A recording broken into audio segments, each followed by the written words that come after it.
Hello, Professor. Here is my home assignment. This is a TED Talk. And the leaders in this space are doing a few things very differently from traditional heroic leaders. They set goals differently. They announce these goals differently. And they have a very different relationship with other people. Let's begin with the first difference. A hero sets a goal that can be individually delivered and neatly measured. You can recognize a heroic goal. They use terms like revenue and market share and are often competitive. Remember Pink Suit Day, right? Interdependent leaders, on the other hand, start with a goal that's really important, but is actually impossible to achieve by one company or one person alone. I want to give you an example from the clothing industry, which produces 92 million tons of waste a year. Patagonia and Alan Fisher are clothing manufacturers. Both of them are B Corps. Both of them deeply committed to reducing waste. They don't see that their responsibility ends when a customer buys their clothes. Patagonia encourages you not to buy new clothes from them and will repair your old clothes for free. Alan Fisher will pay you when you bring back your clothes and either sell them on or turn them into other clothes. While these two companies are competitive in some ways, they work together and with others in the industry to solve shared problems.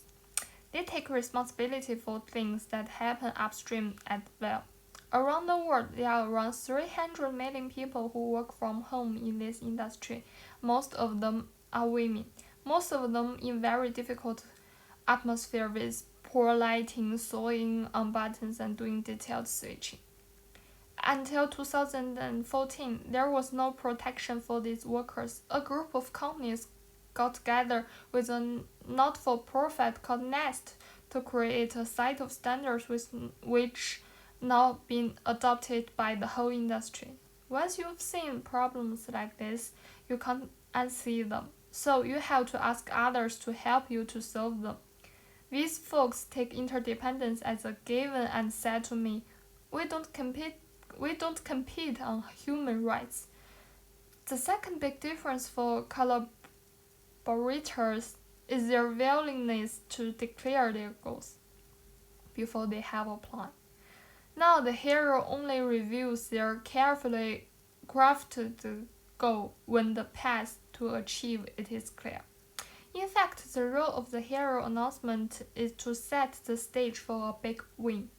Hero announcements are full of triumphing. Interdependent leaders, on the other hand, want other people to help them, so their announcements are often an invitation for co-creation and sometimes they are a call for help.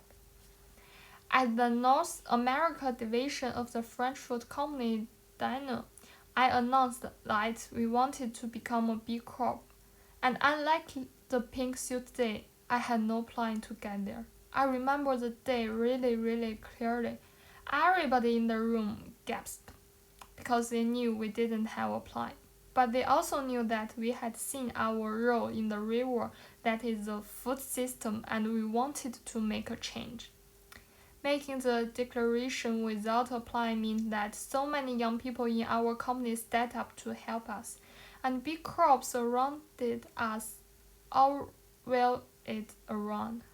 And the day we became a big crop wasn't just a self-congratulatory moment of a hero company. It was more likely a community celebration.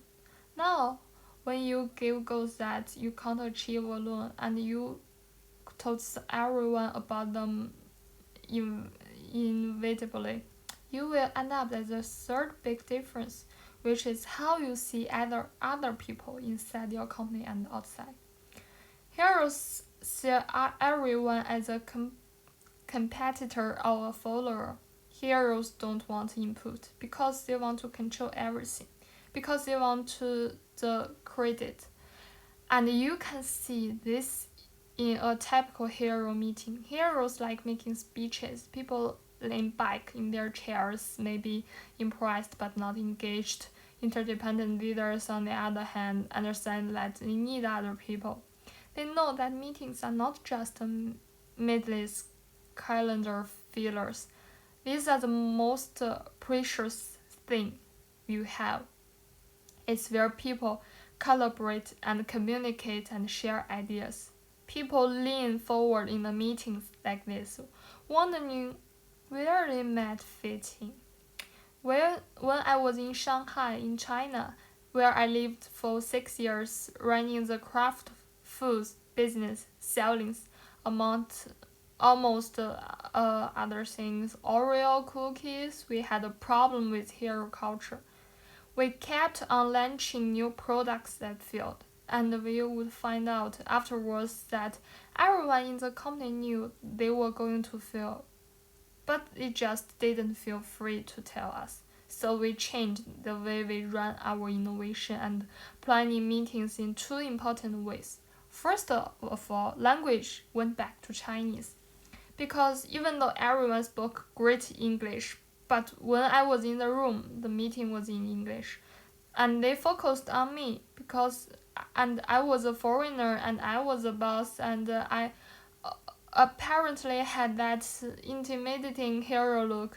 The second thing is we asked every single person in the meeting their opinion and our understanding of the subtitles of the differences between American taste and Chinese taste.